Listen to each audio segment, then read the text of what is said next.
Hello everybody. I wanted to come on and make this quick video because I haven't been asleep and I really need some rest, but I've been on my tablet and my laptop all freaking day and I need to do my homework. But anyway, I digress.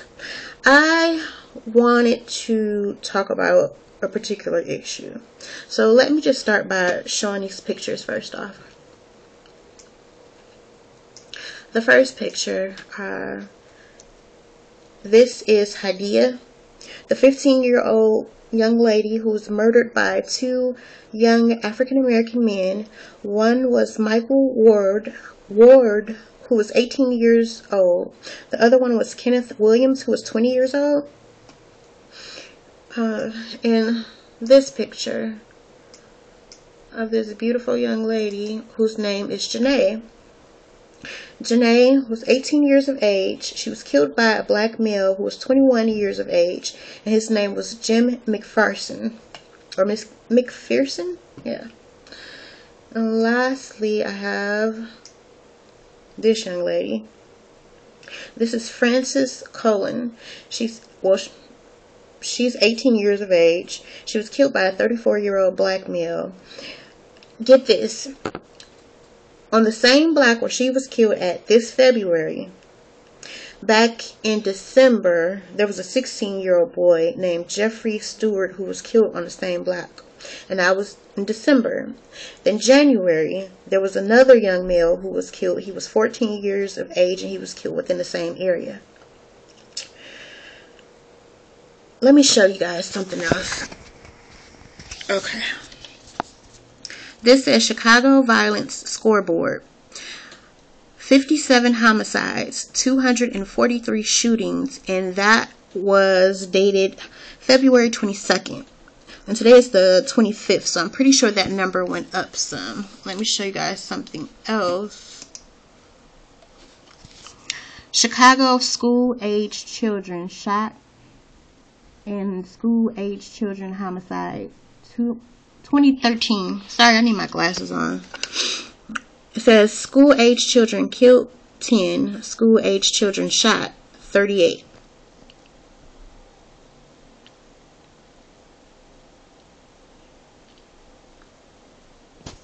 Okay.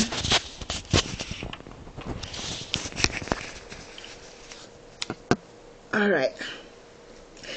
Now let me get on to part of the meat and potatoes of this video. I did not like the way that the media tried to spin Hadia or Janae's death around. What they did was, everywhere Obama was in the caption or the title with their deaths. To me, they were promoting him and promoting that these girls got killed with guns to promote what he wanted to promote by taking your gun privileges. I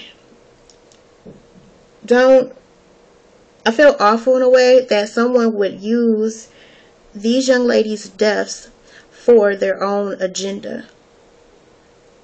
And to me, it's just too much. And I don't understand, with all of the shootings that went on, where has Obama been as far as all of these other children who have been shot? I just showed you guys a total of 48 children have been shot just in 2013. 48 children. That's more than what was at the Sandy Hook, Connecticut shooting. That's more than that.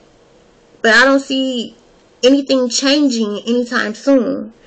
And that really upset me that they were using this tragedy to get you to feel some type of way, to say, hey, vote for us taking away your guns. These young ladies were not some poster board somewhere where you're advertising anti-gun rights. No. Let me get on something else. Something else that pissed me off a little bit. I have to change my camera again with my phone. Hold on 1 second here. bear with me 1 second. I want to show you guys a video. And this video pissed me off too. Maybe I'm just a very pissed off person. I don't know. Oh no, it's not showing like that. So here's the video I wanted to show you guys. 15-year-old Heidi Pendleton, an Indiana family, quietly mourned the murder of a 25-year-old Indiana National Guardsman, Willie Cook. Home from Afghanistan just 5 months, Cook was shot and killed, shielding his 2-year-old son. CBS 2's Dana Kozlov shows us in this original report another case of mistaken identity with no one in custody. 2-year-old Antoine Cook uses a toy cell phone to talk to his father. It's all he has. So you love you? Hello? And to know that your 2-year-old has to pretend to talk to his dad. On February 2nd, his dad, Indiana National Guard Sergeant Willie Cook, was shot and killed while in a car near his grandmother's East Chicago house, where he was taking Antoine for a visit. The 25-year-old veteran was found on top of his little boy, shielding him from the 15 bullets that pierced his car. He saved his son. He made sure that before he left, the last thing he did was make sure his son was okay. Antoine was hit too in the left leg. Another bullet skimmed his right, and a third grazed the toddler's head. Police believe Cook's murder was a case of mistaken identity, possible retaliation for another shooting just days before. The couple was planning their wedding and a future. To come home not even 5 months later, and for your life to just be taken away like that, it's not fair.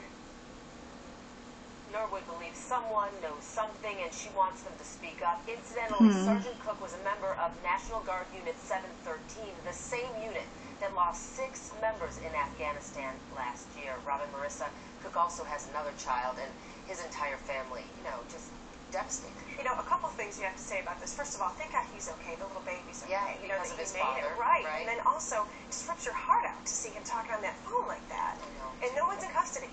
Nobody, they don't have any leads right now, so East Chicago police really would like the public's help. But what a terrible irony. He survived the battlefield and he comes home and dies here. I know.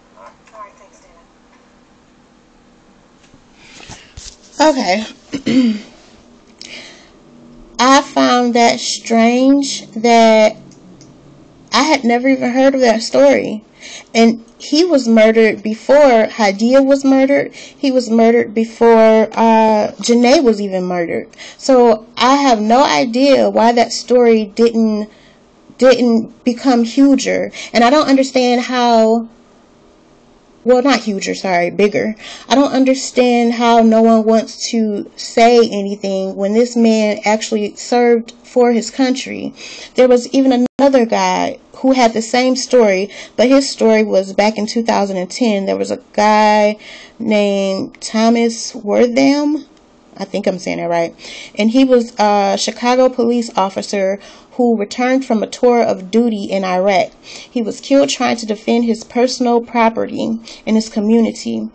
And he came back, like I said, in 2010, and he was killed by some stupid person, basically. How do you survive Afghanistan or Iraq, but you can't survive Chicago?